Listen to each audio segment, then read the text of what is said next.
Why did I make 1,000 videos? Because I believe that I'm not the smartest person. The smartest people in the world only need one shot at making a documentary.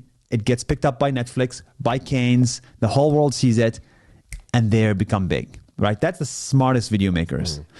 I'm not that.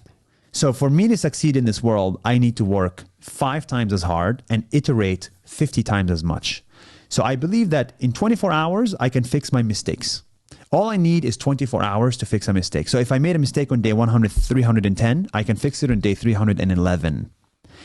And that iterative sort of mindset that I'm a big fan of enabled me to become a better video maker, because I tried and failed and succeeded 1,000 times. And this goes down to the t-shirt, right? Yeah, sure. You know, when I was at Venmo, I was selling my time for money. You know, basically I told Venmo, I'll give you 365 days of my life and you give me $120,000. The question is, how much is 365 days of your life worth, especially in your 20s? My price then was 500,000, right? Everything has a price. Mm-hmm.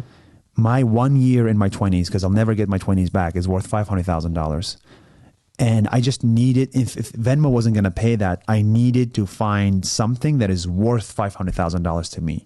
And that was traveling and making videos and meeting people and just like being out there, you know, going to Papua New Guinea, going to Ethiopia, going to Kenya. That's fucking amazing.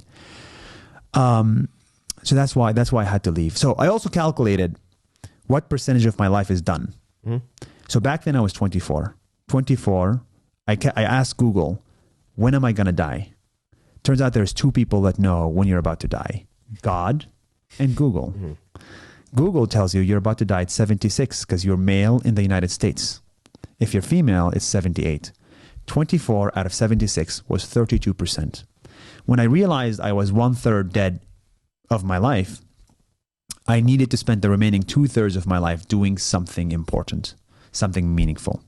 And ever since then, I've been wearing for the last 5 years, I've been wearing the same t-shirt. I was about to say, every time I've seen you, it's the same shirt. Does that every year of your life, or like, do you calculate it so then it's like 40%, 41%? You got it. Every 8 months. So every 8 months of your life and my life is 1% of our lives. And I started Nas Daily at 32%. Yeah. So I've spent 7% of my life building Nas Daily and Nas Academy. Wow. I was not expecting such a good answer. Yeah, that's incredible. Jeez. The pursuit of perfection is poisoning your mind and is causing you to procrastinate, hesitate, and it's building up imposter syndrome that is keeping you from even doing anything in the first place. What you need to do is you need to respect the process, because in most things in life, if you only did it a handful of times and expected results, people would shake their head at you.